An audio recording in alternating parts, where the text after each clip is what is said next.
Pastikan Anda berada di frekuensi yang tepat untuk mengikuti seluruh ragam acara RRI Palembang yang bisa Anda dengarkan di seluruh jangkauan siar yang ada di Sumatera Selatan. Pro 1 RRI Palembang 92,4 MHz, Pro 2 91,6 MHz, Pro 4 88,4 MHz, Pro 5 89,2 MHz, Pro 3 93,7 MHz. Stasiun Relay Batu Raja 90,5 MHz, Stasiun Relay Belitang 97,6 MHz, Stasiun Relay Empat Lawang 98,9 MHz, Stasiun Relay Indralaya 93,9 MHz, Stasiun Relay Lahat 90,2 MHz, Stasiun Relay Lubuk Linggau 95,1 MHz, Stasiun Relay Muara Beliti 90,0 MHz, Stasiun Relay Muara 2 88,7 MHz, Stasiun Relay Musirawas Utara 93,5 MHz, Stasiun Relay Pagar Alam 97,7 MHz, Stasiun Relay Kabupaten Penukal Abab Lematang Ilir 89,0 MHz, Stasiun Relay Prabu Muli 99,9 MHz, dan Stasiun Relay Sekayu 90,3 MHz. RRI Palembang. Ya, terima kasih pendengar terus bersama kami di 92,4 FM Pro 1 RRI Palembang. Kanal informasi dan inspirasi masih dalam Dialog Palembang pagi ini di hari Selasa 7 Oktober 2025. Kami masih bersama Pak Dr. Andres Leonardo, SIP MSI, pengamat publik juga Wakil Dekan 3 FISIP Universitas Sriwijaya. Kami sudah tersambung ya via telepon saat ini. Assalamualaikum, selamat pagi Pak Andres. Selamat pagi, Assalamualaikum. Akhirnya ya. Jelas ya sekarang Pak Andres ya? Oke, siap Mbak. Baik. Terima kasih untuk waktunya Pak Andres. Ini tentunya kita juga mengundang peran serta dari pendengar yang ingin ikut bergabung ya. Boleh melalui line telepon di 0711369977 atau juga bisa bergabung via WA di 082179279090. Dan pendengar, tentunya dialog ini kami juga tampilkan via kanal YouTube Pro 1 RRI Palembang. Juga bisa Anda dengarkan via RRI Digital di App Store dan juga Play Store ya. Baik Pak Andres, ini menyoroti mengenai perkembangan tentunya Kota Palembang dalam hal tata ruang dan juga infrastruktur. Ini kalau dari sudut pengamatan kacamata kebijakan publik gitu ya. Seperti apa Pak Andres melihatnya?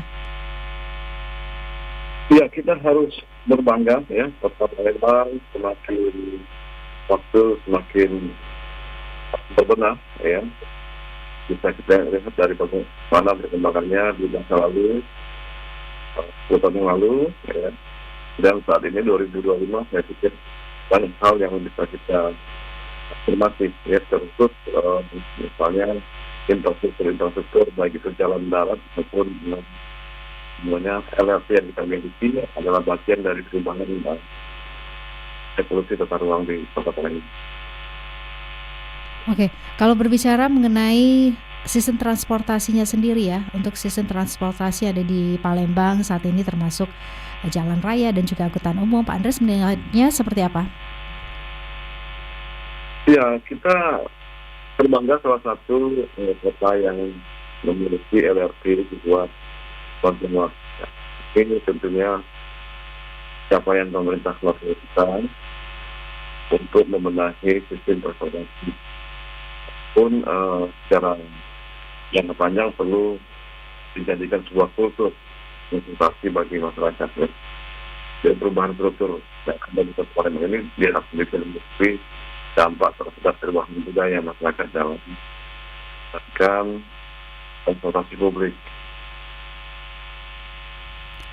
Ya, kalau untuk kawasan strategis sendiri ya, gimana nih Pak Andres? Ini apakah perlu ada pengembangan lagi untuk meningkatkan tentunya pertumbuhan ekonomi dan kualitas hidup masyarakat kita? Iya, Kota Palembang cukup luas, punya teritorial ya. Tentunya kita bisa melihat ada perbatasan dengan kota lain. Jadi di Pulau Penuh merupakan kawasan yang bisa lebih kembangkan lagi itu menjadi smart city. di sebelah timur ada Gandul, yang juga bisa jadikan untuk pengembangan kemajuan kota. Ya saya pikir banyak sekali ya, termasuk di Kecamatan Serami ya, tahun ini bisa juga diperluas menjadi mungkin yang bisa mendorong konstruksi. Nah, ini kalau kita berbicara mengenai tantangan terbesar dalam pengembangan tata ruang kota Palembang saat ini ya Pak Andres, gimana nih Pak Andres, dan juga solusinya mungkin seperti apa?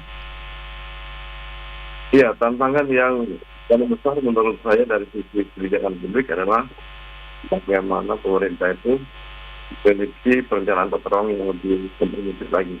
Ya, karena ruang yang kita atur ini tentunya banyak sekali aktivitas publik yang ada aktivitas di dalamnya. Ya, oleh karena itu perencanaan pemanfaatan ruang yang masih kosong dan juga belum dikelola secara baik itu menjadi poin penting bagi pemerintah Kota Palembang. Masuk bagaimana fungsi implementasi kebijakan tata ruang bisa ada, sehingga kebijakan tersebut bisa dipastikan efektivitas dan kelanjutannya. Ya, untuk penggunaan teknologi sendiri, Pak Andres, bagaimana Anda melihat teknologi ini dapat digunakan untuk meningkatkan efisiensi dan juga efektivitas pengembangan tata ruang kota Palembang? Ya, memang sudah saatnya Mbak Evi hari ini kita semua menggunakan policy ya, kebijakan di mana kota itu sudah mengadopsi konsep yang kita sebut dengan digitalisasi perkotaan ya. Oleh karena itu ke depan memang di samping transportasi, tetapi juga hal layanan publik yang lain itu menjadi ciri bagaimana kota itu bisa dikatakan smart ya.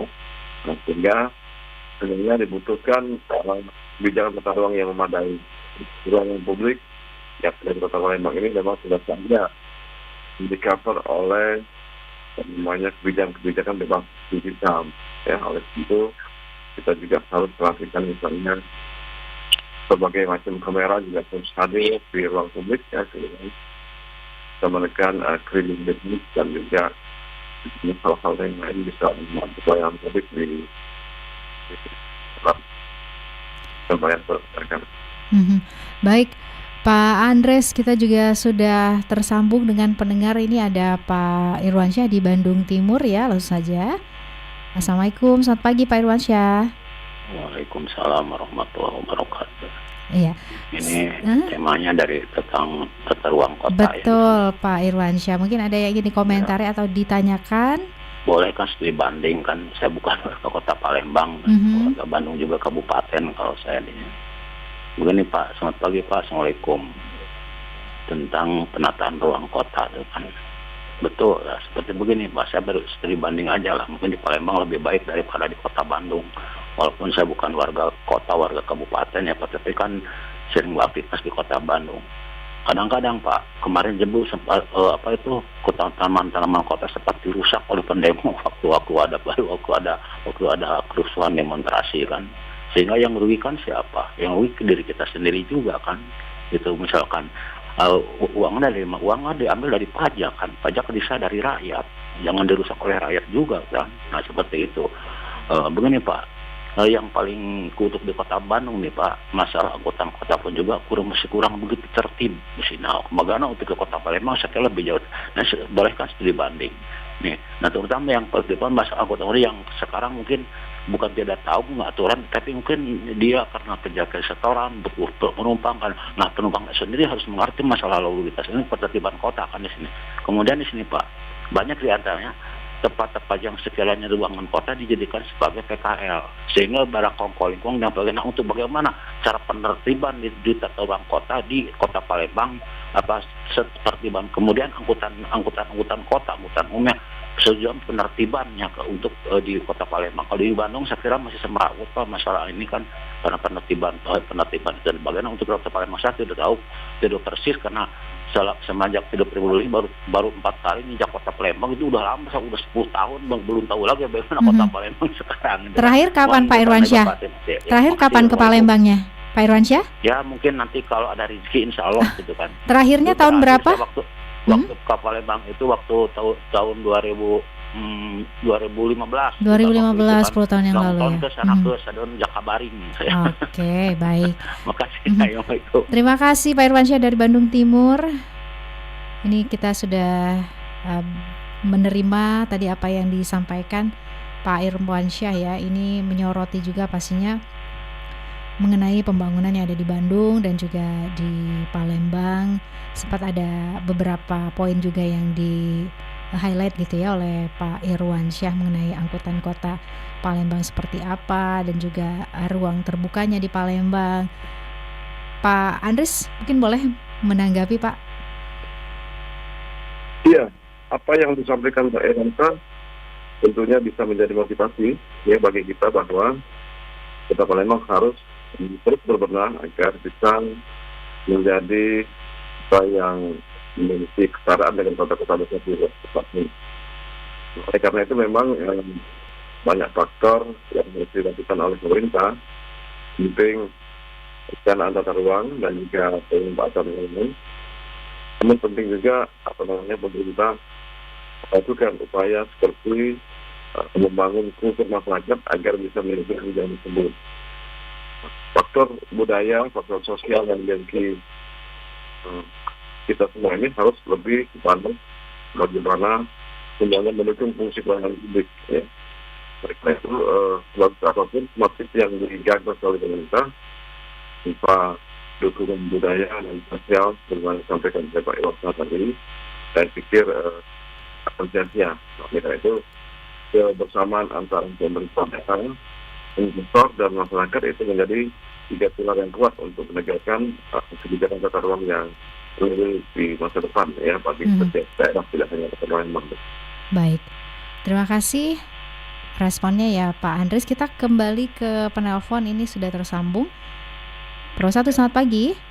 Selamat pagi Mbak Esi. Selamat pagi juga dengan Pak Kiwai Batu Raja ya. Silahkan Pak Kiwai. Kalau saya menyikapi tata ruang sekarang ini Pak ya, kalau kita melihat perbandingan antara kota Jawa dengan kita sini, kalau Jawa itu dari dahulu memang sudah pembangunannya sudah. Jadi kalau untuk merubah program ketika mungkin tahun 50 itu belum ada yang satu kota masuk sebagai pembangunan. Mereka lebih dulu. Sedangkan kita Sumatera ini agak lambat. Jadi merubah tata ruang itu lebih mudah kita. Kita area masih luas. Nah sekarang kalau bisa penataan kota yang sudah seperti Bandung kata Pak itu tadi, bagaimana ada perbaikan yang disesuaikan dengan mekanisme. Apakah mau membangun lagi tidak mungkin, barang udah dibangun. Kalau kita Palembang ini beda, kita air masih luas, apa-apa belum begitu seperti Jawa, penduduk juga kita lebih nggak padat kan. Jadi memang kita sudah terbangun, apalagi Sriwijaya ya, kita kota tua Palembang, bagaimana penataan, perbaikan penataan. Kalau menurut saya kita beda kalau dengan Jawa dengan sini. Saya lama juga di Jawa itu Pak, saya tahu. Saya tahun 70-an, pembangunan dari Jawa itu lebih dari kita. Kabupaten-kabupaten sudah berkembang maju. Nah, jadi beda. Kalau kita seperti Opu atau zaman tahun 70-an itu saya tahu itu jauh lebih maju Jawa. Jadi dia sudah tertata duluan. Nah, penataan dulu mungkin ada. Sistem tata ruang tatung belum ada. Jadi itu daerah sudah tinggal penataan Jawa sama dengan kita ini. Kalau kita ini yaitu begitu penataan untuk membangun yang yang belum ada ini seperti Banjarmasin ya. Nah kabupaten baru untuk menata misal kantor berada di satu tempat bisa karena kota baru berkembang. Nah itulah sekarang bagaimana penataan baru sudah dibangun akan bercantik lagi, diperhatikan sesuai. Kalau bangun yang baru nggak mungkin akan menyakitkan. Itu aja menurut saya. Terima kasih waktunya. Assalamualaikum. Waalaikumsalam warahmatullahi wabarakatuh. Terima kasih Pak Kiwai di Batu Raja. Boleh ditanggapi Pak Andres? Ya, saya akan merespon apa yang disampaikan oleh Pak siapa tadi? Pak Kiwai di Batu Raja. Pak Kiwai ya. Juga sama seperti penanya kita yang sebelumnya.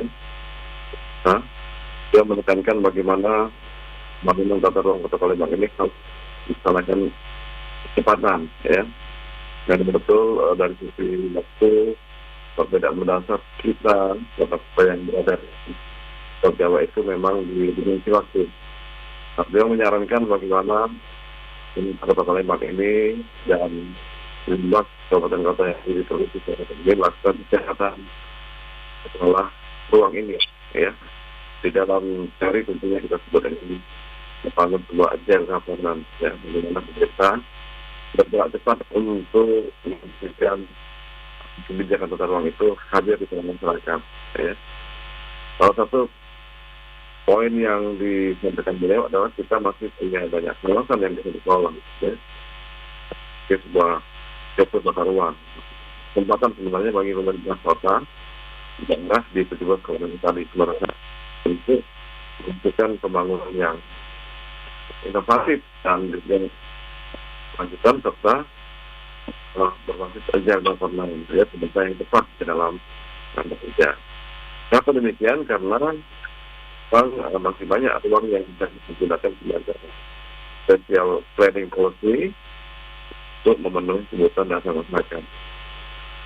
Contoh, kebutuhan masyarakat itu jadi akses layanan esensial yang diberikan oleh setiap pemerintah kota dan daerah. Saya pikir gampang dan bisa ada solusi untuk mencarikan jalan pulangnya yang sudah melihat di wilayah yang ya. Dan juga memastikan misalnya dan pusat pelayanan dasar ya, pendidikan dan kesehatan ya, bagaimana membangun kawasan perkokoan dan juga memberikan space untuk memberikan tanggung jawab. Nah, itu mungkin maksud beliau ya, selesainya juga kita semua di Palembang ini bangkit dan terus mengejar ketinggalan dari kota-kota lain di Indonesia. Ya, saya yakin kita bisa bersama dan sebagainya. Baik, Pak Andres, kalau kita berbicara mengenai kenyamanan gitu ya, kenyamanan untuk warga Kota Palembang khususnya, untuk kriteria utama mungkin boleh disampaikan poin-poinnya yang harus dipenuhi agar tata ruang kota ini dapat memberikan kenyamanan bagi warga. Seperti apa nih, Pak? Iya, banyak hal yang harus dipenuhi oleh pemerintah ya di dalam penyediaan layanan tata ruang. Karena itu saya berharap adanya sebuah forum stakeholder meeting ya yang dimaksudkan untuk menjaring partisipasi masyarakat. Kita contohkan misalnya sektor swasta, di sektor pariwisata ya. Warga atau penduduk Kota Palembang ini kan sangat membutuhkan ya bagaimana pariwisata ini lebih dimaksimalkan untuk hiburan dan tempat rekreasi mereka, sehingga tidak pergi lagi dan itu dan lain yang bisa dijangkau lebih mudah. Nah, oleh karena itu perlu sekali partisipasi masyarakat ini baik. Forum meeting dialog ini, saya pikir itulah kunci yang nanti menentukan ketertiban saja yang bisa diprioritaskan ya. Dan juga pemerintah Kota Palembang akan mendapatkan dasar bahwa sektor publik lain, misalnya olahraga ya, itu bisa di kota di mana ini tapi mungkin masih ada yang diperlukan oleh ya. Jadi banyak sektor ya, dan juga pertokohan dan perdagangan ya. Dan itu memang perlu ya, bagaimana kebijakan publik tata ruang ini melalui pola partisipasi mereka ya, edukasi mana yang dibutuhkan oleh masyarakat. Ya, baik. Nah, ini kalau berbicara mengenai ketersediaan dan juga pengelolaan ruang terbuka hijau di Palembang saat ini, mungkin ada yang perlu ditingkatkan, Pak Andres? Saya pikir pengawasan dan pembinaan. Jadi sudah banyak upaya yang dilakukan oleh pemerintah dari masa ke masa. Biasanya memang teknik implementasi kebijakan ini harus dibenahi dengan sistem pengawasan dan penilaian lebih efektif. Misalnya dengan melakukan koordinasi yang lebih efektif, ya, aplikasi antar sektor yang lebih cepat lagi, juga namanya pemangkasan birokrasi yang panjang dan ribet, namanya semua itu bisa dikelola secara baik. Oke, untuk keterlibatan masyarakat sendiri, bagaimana Bapak melihat masyarakat tentunya dapat berpartisipasi juga dalam pengembangan tata ruang terbuka hijau dan juga ruang publik di Kota Palembang ini? Iya, partisipasi masyarakat menjadi kunci di dalam implementasi sebuah kebijakan publik. Oleh karena itu, di samping masyarakat terlibat di dalam namanya perumusan keputusan, ya, dalam proses kebijakan publik, tapi juga masyarakat bisa dilibatkan dalam aspek-aspek lain, misalnya mendorong perubahan ekonomi kreatif dan juga masyarakat sendiri, ya, untuk jadi salah satu aktor kebijakan melakukan pengawasan itu. Jadi di samping secara kelembagaan, masyarakat itu diwakili oleh DPRD, ya, secara individu atau kelompok, masyarakat harus diperhatikan oleh pemerintah, ya, seragam, misalkan. Oke, Pak. Ya, misalnya ketika waktu itu menjadi kunci. Baik, terkait dengan kenyamanan dan keamanan ya Pak Andries, kalau untuk peran serta mungkin yang bisa dilakukan juga peran pemerintah dan juga masyarakat dalam menjaga keamanan khususnya di Kota Palembang, Bapak melihatnya seperti apa?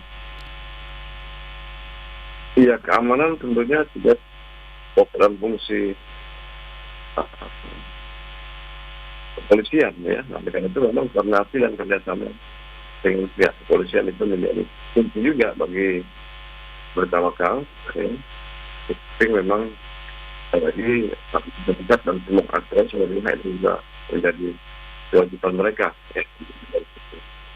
Saya yakin dosa ini tidak saja adalah koordinasi dan komunikasi serta sebuah kebersamaan di dalam menjaga keamanan ini. Oke, baik Pak Andries, ini kita juga tentunya masih memberikan kesempatan ya untuk pendengar bergabung dalam Dialog Palembang pagi ini.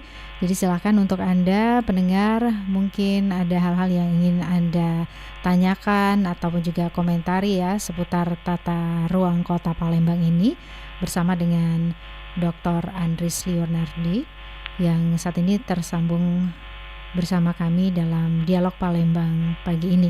Jadi yang ingin ikut bergabung di 0711 369977 atau juga bisa bergabung via WA di 0821797990. Pak Andries, kita jeda sebentar ya, tetap bersama kami.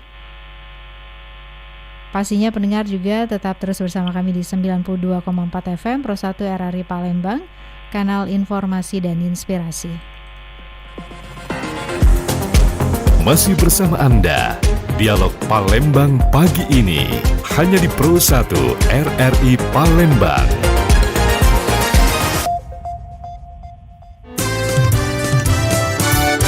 Tahukah kamu, angka 4 dan angka 13 ternyata tidak ditemukan di tombol lift pada beberapa gedung tinggi. Angka-angka tersebut memang sengaja dihilangkan oleh para pemilik gedung karena berkaitan dengan budaya Tionghoa yang memiliki kepercayaan Feng Shui. Angka 4 dan 13 dipercaya membawa kesialan dan dampak buruk bagi usaha mereka.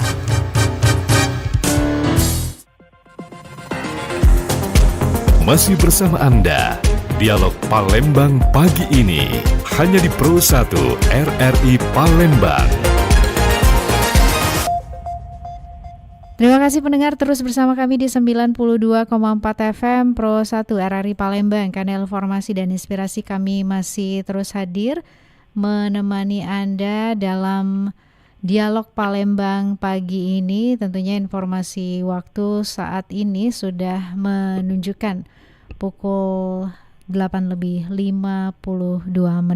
Terima kasih tetap terus bersama kami di 92,4 FM Pro 1 RRI Palembang, kanal informasi dan inspirasi. Kami masih bersama dengan Bapak Dr. Andris Leonardo SIP MSI, pengamat publik juga Wakil Dekan 3 FISIP Universitas Sriwijaya. Baik, Pak Andris, kita juga menerima WA ya dari pendengar di kesempatan pagi hari ini. Kita bacakan ya Pak Andris ya. Oke, ini dari pendengar kita yang sudah mengirimkan WA-nya dari Mama Coki ya di Sukabangun. Ini upaya apa agar masyarakat ikut andil dalam mengisi ruang terbuka hijau nih? Silakan Pak Andris. Gimana Pak tadi Pak? Bagaimana atau upaya apa agar masyarakat ikut andil dalam mengisi ruang terbuka hijau? Oke, baik. Seperti saya sampaikan, itu menjadi kunci sebagaimana saya sampaikan tadi. Nah, oleh karena itu forum dialog itu bisa dilakukan oleh pemerintah, ya, misalnya dari diskusi di level pemerintah desa atau pemerintah kelurahan, ya, dengan mengundang para tokoh masyarakat, tokoh pemuda, kemudian juga mungkin warga secara individu, ya. Disitulah jadi namanya masyarakat itu memberikan kontribusinya, pemikiran, ya, keinginan, aspirasi, ya, hal-hal yang namanya bersifat kepentingan tata ruang yang bisa mereka sampaikan, ya. Karena berbicara tata ruang ini luas sekali, ya, tidak hanya penggunaan di darat, tetapi di udara, juga di lain seperti di sungai, kan kita punya sungai Bukti.